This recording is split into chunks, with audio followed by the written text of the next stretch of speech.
The night everything changed was quiet, too quiet, the kind of silence that presses against the chest and makes breathing feel heavy. She stood in the doorway holding her phone, listening to a voice she did not recognize, a careful voice, a trained voice, the kind that already knows your life is about to break. Your husband has been in an accident. The words floated without meaning. She asked him to repeat, not because she did not hear, but because her heart refused to understand. She drove to the hospital.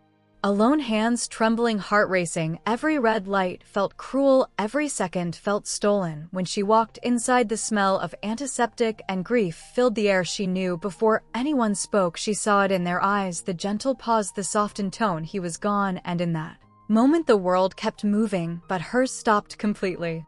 The days after blurred together. People came with food and flowers and well-meaning words. Strong, brave, God has a plan. None of it reached her. At night, she lay in bed, staring at the ceiling, reaching for a warmth that no longer existed, listening to the silence where his breathing used to be. The house felt too big, too empty. Every corner held a memory. Every sound reminded her of what was missing. She cried in the shower so no one would hear. She cried in the car. She cried holding his clothes still, carrying his scent. She had children to raise, bills to pay, and a heart that felt hollow. There were moments she wanted to disappear, moments she whispered into the dark, asking why this happened to her.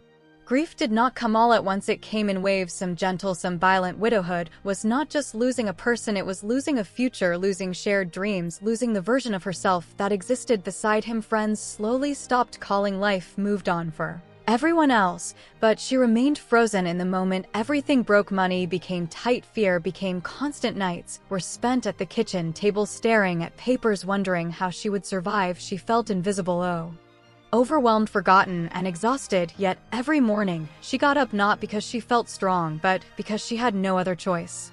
One day she looked in the mirror, eyes swollen, face tired, and barely recognized herself. She whispered, "This is not how my story ends." It was not dramatic. There was no sudden power, just a quiet decision. She began with small steps, learning things he once handled, asking questions, making mistakes, trying again. Strength did not arrive loudly, it grew silently in the background. She worked longer hours, took on responsibilities that terrified her, pushed herself even when exhaustion begged her to stop. There were setbacks, days when grief returned without warning, nights filled with doubt, but she kept moving forward.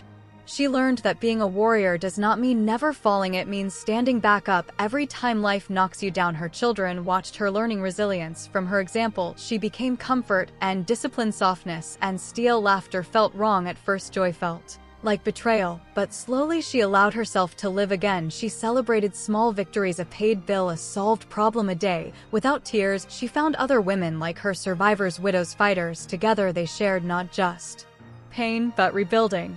Over time, she stopped seeing herself as broken and started seeing herself as transformed. The pain never fully left, but it no longer controlled her. She honored his memory, not by staying in grief, but by choosing to live fully. Years passed, and the woman who once struggled to breathe through the day now stood confident, independent, strong. She spoke with purpose, set boundaries, believed in herself. People asked how she survived, how she did it. She never had an easy answer. She simply did what needed to be done, because when life takes everything from you, it reveals what you are truly made of. She still misses him. Love never fades like that, but she is no longer defined by what she lost. She is defined by what she built afterward, from widow to warrior. Not because she wanted to be, but because she chose to rise. Final lesson: life can break you without warning, but inside every broken moment is a choice. Pain may shape you, but it does not have to end you.